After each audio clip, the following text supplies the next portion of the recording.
अमील सुन्नत के तो सोशल मीडिया का जो ऑफिशियल पेज है उस पर जो हमें सवालात मौसूल हुए हैं, ये फखर चिश्ती साहब हैं, कहते हैं मुर्गी के पंजे खाना कैसा? मुर्गी के पाए, टांगे जो होती है मुर्गी की, किसी ने खाई है? तो ये गरीबों की ग़िज़ा है।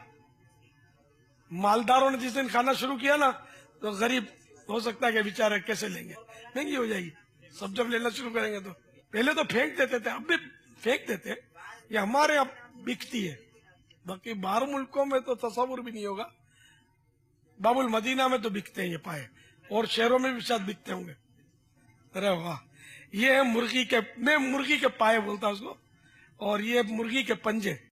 ये है मतलब इसको अच्छी तरह धो ले, गर्म पानी, आटा और नमक में इसको अच्छी तरह धोएंगे ना, तो इसकी अगर बीट वगैरह है तो उतर जाएगी, बू निकल जाएगी बीट की, तो ये हो जाएगा फ्रेश। तो जब ये बिल्कुल अच्छी तरह धुल जाए तो इसको बिल्कुल पूरा पूरा आप पाया पका ले, या इसका पंजे का हिस्सा भले अलग चाहे तो कर ले।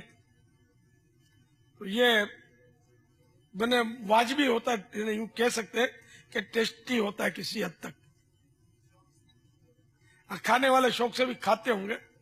तो गरीबों के पाए ये, जो गरीब बड़े जानवर के पाए तो नाम सुना होगा गरीबों ने, अब नहीं खा सकते। एक एक पाया मेरा ख्याल 500-700 का होगा आजकल, बड़े जानवर का 500 का होगा।